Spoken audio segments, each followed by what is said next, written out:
బారాసా నాయకురాలు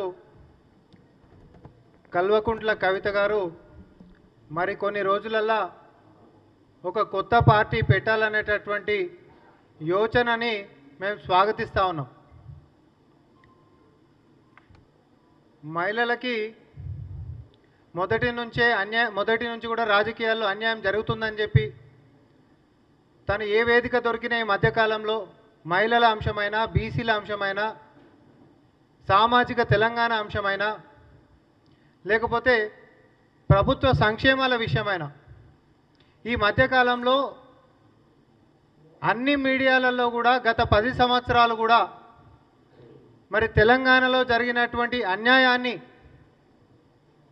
పరోక్షంగానే కవిత గారు మరి వాళ్ళ సొంత పార్టీ, వాళ్ళ తండ్రి కేసీఆర్ గారి పైన మరి తన యొక్క అసంతృప్తిని పరోక్షంగా ఎక్కడ వేదిక దొరికినా అవకాశం వదిలిపెట్టకుండా మరి ఈ మధ్యకాలం మాట్లాడడం మనందరం కూడా విన్నాం. అయితే దానికి ఉదాహరణలు కూడా మనం మాట్లాడుకోవచ్చు.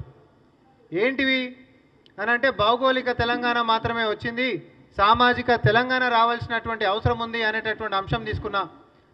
లేకపోతే భూములు ఎకరాలు ఉంటున్నటువంటి వాళ్ళకే లక్షల రూపాయలు వచ్చినాయి, కానీ భూమి లేనటువంటి వాళ్ళకి న్యాయమే జరగలేదనేటటువంటి వ్యవహారమైనా, లేకపోతే బీసీలకు అన్యాయం జరిగింది అనేటటువంటి వ్యవహారమైనా, లేకపోతే మహిళలకి సమానత్వంలో భాగస్వామ్యం, రాజకీయాల్లో భాగస్వామ్యం ఉండాలనేటటువంటి విషయాలైనా, సామాజిక కోణంలో తను చేస్తున్నటువంటి అన్ని వ్యాఖ్యలు కూడా గత 10 సంవత్సరాల్లో వాళ్ళ నాయన నడిపించినటువంటి ప్రభుత్వంలో చెయ్యలేకపోయినరు అనేటటువంటిది ఈ సర్వసభ్య సమాజానికి తన యొక్క సందేశంగా తన లోపట ఉంటున్నటువంటి అసంతృప్తిని కూడా బయటికి చెప్తా ఉంది. మరి అసంతృప్తి ఎడికెంచి వచ్చింది? సొంత పార్టీ మీద,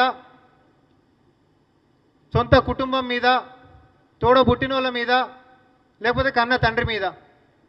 ఎందుకు మొదలైంది అంటే, జైల్లోకించి బయటకు వచ్చినాక మీ అందరికీ గుర్తుందా, పిడికలు ఎత్తినాక దీనికి కారణమైనటువంటి వాళ్ళని ఎవరిని కూడా వదిలిపెట్టా అని చెప్పి కవిత గారు వ్యాఖ్యానించడం జరిగింది.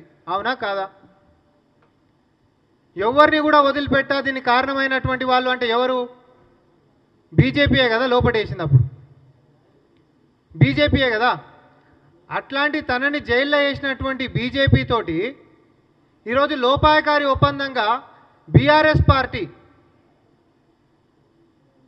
మరి కలిసి చేస్తున్నటువంటి నాటకాలన్నీ జీర్ణించుకోలేనటువంటి కవిత గారు మరి తన యొక్క అసంతృప్తిని బాహాటంగానే వ్యక్తపరుస్తున్నటువంటి దాని విధంగా మనం చూడాల్సినటువంటి అవసరం ఉంది.